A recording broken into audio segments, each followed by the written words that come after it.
তামিম ইকবালকে কেন্দ্র করে আলোচনা হচ্ছে, সাকিব আল হাসানকে কেন্দ্র করেও আলোচনা হচ্ছে। সাকিব আল হাসান আর টেস্ট খেলবেন না, আন্তর্জাতিক ক্রিকেট সাকিবের প্রায় শেষের দিকে, এবং এই আলোচনাটা আসলে অনেক বেশি বেগবান হয়েছে যে সাকিব আল হাসানের টেস্ট ক্যারিয়ারের শেষটা কোথায়, কানপুরে নাকি মিরপুরে, এই যে কোন পুরে সাকিবের টেস্ট ক্যারিয়ারের এন্ডিং, সেই সূত্র মেলাতেই মোটামুটি সাকিব আলোচনায়।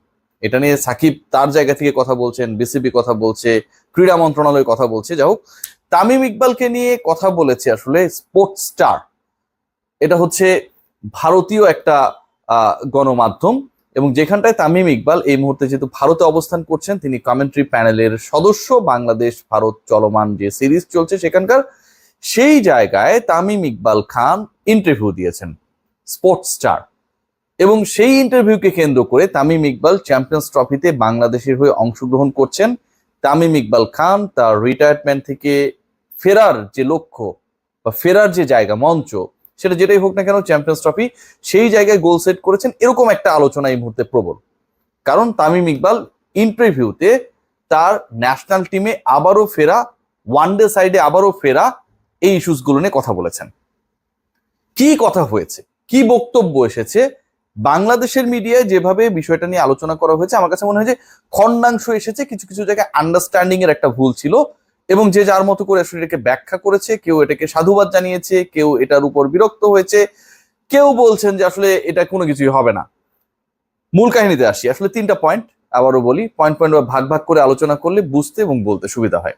প্রথম ব্যাপার যেটা, তামিম ইকবাল খান তিনি একটা ব্যাপার ক্লারিফাই করার চেষ্টা করেছেন যে আসলে বাংলাদেশ জাতীয় দলে তিনি যদি ফেরেন, ধরেন তিনি চ্যাম্পিয়ন্স ট্রফি খেলবেন, ধরেন তিনি চ্যাম্পিয়ন্স ট্রফির আগে আরো একটা ওয়ানডে সিরিজে খেলবেন, এখন এই হিসাবটা যদি আমরা করি, চ্যাম্পিয়ন্স ট্রফিতে 4-5টা ম্যাচ খেলবেন, তার আগে যে ওয়ানডে সিরিজটা হবে সেখানটায় 3টা ম্যাচ, মানে সব মিলে 6-7টা ম্যাচ খেলার তার একটা সম্ভাবনা রয়েছে।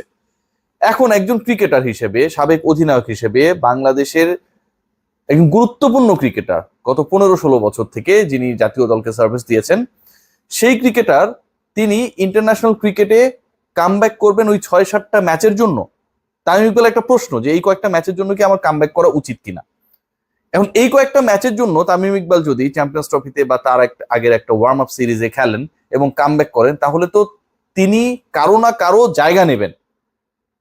সেটেল কারো জায়গা নেয়ার জন্য বা সেটেল কাউকে তার জায়গা থেকে সরিয়ে দেওয়ার জন্য চ্যাম্পিয়ন্স ট্রফি খেলতে তামিম ইকবাল খান বা যেই হোক, হোয়েভার দ্য ক্যারেক্টার ইজ, 6-7টা ম্যাচ খেলার জন্য জাতীয় দলে যদি প্রত্যাবর্তন করেন, এটা কি খুব বেশি ভালো দেখায়? খুব গুরুত্বপূর্ণ একটা প্রশ্ন, কিন্তু এই প্রশ্নটা উঠেছে ওই পার্টিকুলার ইন্টারভিউতে, আমি যতটুকু বোঝার চেষ্টা করেছি। And then Tamim Iqbal Khan Champions ট্রফিতে তার খেলার ডিজায়ারের ব্যাপারটা কতটুকু এটা প্র্যাকটিক্যাল টু ডু, সেই আলোচনায় গেছেন। কি আলোচনাটা হয়েছে সেখানটায় দেখেন, তামিম ইকবাল বলেছেন, but then it's a difficult thing if they বলতে বিসিবি কে বোঝানো হয়েছে, tell me that we want to win the Champions Trophy or at least we want to qualify for the semifinals. কি বলেছে যে ইটস এ ডিফারেন্ট থিং, এটা অনেক কঠিন একটা ব্যাপার, কিন্তু তারা যদি আমাকে বলে যে তারা চ্যাম্পিয়ন্স ট্রফি জিততে চায় অথবা তারা অ্যাট লিস্ট সেমিফাইনালে যেতে চায়, and this will be probably be the last tournament that the 3 or 4 senior players would play regardless of whatever the differences are that the BCB will fix. মানে champions trophy জেতা অথবা at least সেমিফাইনালে যাবার যদি Bangladesh cricket board লক্ষ্য নির্ধারণ করে, এবং সেখানটায় যদি বাংলাদেশ ক্রিকেট বোর্ড একটা এমন অবস্থানে থাকে যে যেই 3-4 জন সিনিয়র ক্রিকেটার যাদেরকে আমরা বাংলাদেশের ক্রিকেটের স্তম্ভ ভাবি, তাদের মধ্যে যাই থাকুক না কেন তারা এই লক্ষ্য অর্জনের জন্য খেলবে, তাহলে Tamim Iqbal Khan he could consider the issue, he could consider to play in the Champions Trophy ও come back to the national team. ব্যাপারটা কিন্তু এখানটা, এটা গেল 2 নাম্বার পয়েন্ট। থার্ড যে পয়েন্ট, মোস্ট ইম্পর্টেন্ট যেটা, সেখানটায় তামিম ইকবাল বলছে, do I play for the cricket board or do I play for the team. তিনি প্রশ্ন করছেন, যিনি আসলে স্পোর্টস স্টারের হয়ে যে ইন্টারভিউটা করেছেন, যে আমি আসলে ক্রিকেট বোর্ডের হয়ে খেলি নাকি আমি টিমের হয়ে খেলি। এরপর তামিম ইকবাল কি বলবেন সেটা হচ্ছে, where should this approach come from, মানে তাকে যে খেলার জন্য অনুরোধ করা হচ্ছে বা হবে, যদি সেটা অনুরোধ করা হয়, তাহলে এই অনুরোধটা আসলে কোন দিক থেকে আসবে, দলের থেকে নাকি বোর্ডের থেকে?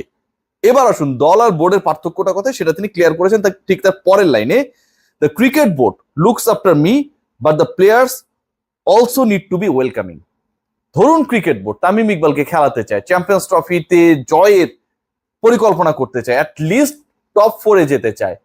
ক্রিকেট বোর্ড এটাও এনশিওর করতে চায় যে সিনিয়র ক্রিকেটার্স যারা তামিমের সমসাময়িক সেই 3-4 জন ক্রিকেটার সব ভুলে ন্যাশনাল টিমের জন্য লাস্ট একটা ফাইট দেবে। এরপরেও কথা থেকে যায়, এবং সেই কথাটা হচ্ছে যে আমি কি আসলে দলের জন্য খেলবো নাকি আমি বোর্ডের জন্য খেলবো? আমাকে খেলার অ্যাপ্রোচটা আসলে কে করবে, টিমের ক্রিকেটাররা নাকি ক্রিকেট বোর্ড? যদি আমি দলের জন্য খেলি তাহলে যেই ক্রিকেটাররা আমার সাথে খেলবে বা যেই ক্রিকেটাররা আমার মতোই দলের অংশ হবে তাদেরকে অনেক ওয়েলকামিং হতে হবে, তাদেরকে অনেক কর্ডিয়াল হতে হবে regarding the presence of Tamim Iqbal Khan. So Tamim ইকবালের চ্যাম্পিয়ন্স ট্রফিতে খেলার ইস্যুতে যথেষ্ট সম্ভাবনা রয়েছে, আবার একদম সম্ভাবনা নেই। আমি যদি স্টোরিটাকে লং স্টোরি শর্ট করি আবারও, সেটা হচ্ছে যে তামিম ইকবাল খান তিনি এমন কোনো অংশ হতে চান না একটা দলের যে শুধুমাত্র চ্যাম্পিয়ন্স ট্রফি খেলার জন্যই তিনি ন্যাশনাল টিমে কামব্যাক করলেন, 6-7টা ম্যাচ খেললেন, তারপরে তিনি তার মতো করে ক্যারিয়ারকে এন্ড জানালেন। কারণ এটা তার কাছে শোভনীয় না। একজন ক্রিকেটারের জায়গা নিয়ে সেই জায়গায় এসে 4-5টা ম্যাচ খেলার জন্য তিনি কামব্যাক করলেন, এটা আসলে হয় না। সেকেন্ডলি তিনি বলেছেন যে চ্যাম্পিয়ন্স ট্রফিতে অংশগ্রহণ করাটা পসিবল, বাট এটা ডিফিকাল্ট যদি Bangladesh cricket board they set the goal to win the Champions Trophy or at least they want to qualify to the semifinals. সেই ক্ষেত্রে তিনি আগ্রহী হবেন যে বাংলাদেশ আসলে একটা ভয়াবহ টার্গেট, মানে যেটা অনেকটা অ্যাচিভেবল না regarding the current situation, but সেরকম একটা টার্গেট যদি সেট করে এবং সেই টার্গেট অ্যাচিভ করতে গিয়ে বাংলাদেশ ক্রিকেট বোর্ড বাংলাদেশের 3-4 জন সিনিয়র ক্রিকেটার সাকিব, তামিম, মুশফিক, রিয়াদ, এই তো 4 জন ক্রিকেটারকে তামিম ইকবাল বোঝানোর চেষ্টা করেছে, তারা যদি সকল ব্যক্তিত্বের দ্বন্দ্ব ভুলে এক হতে পারে, ক্রিকেট বোর্ড যদি সবাইকে এক করতে পারে, ইন দ্যাট কেস তিনি জাতীয় দলে কামব্যাক করতে চান। এন্ড ফাইনালি তিনি যেটা বলেছেন যে আমি আসলে কার হয়ে খেলবো, আমি কি বোর্ডের হয়ে খেলবো নাকি আমি টিমের হয়ে খেলবো? Definitely he is going to B the part if he decides যে তিনি কামব্যাক করবেন অফ দ্য টিম।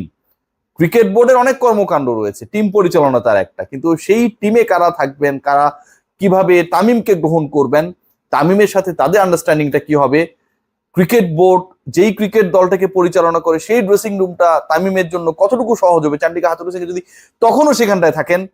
সো এই ব্যাপারগুলো যদি সলভ না হয়, ক্রিকেটাররা বা ম্যানেজমেন্ট যদি ওয়েলকামিং না হয়, তামিমের ন্যাশনাল টিমে চ্যাম্পিয়ন্স ট্রফিতে আন্তর্জাতিক ক্রিকেটে কামব্যাক করার কোনো ডিজায়ার নেই।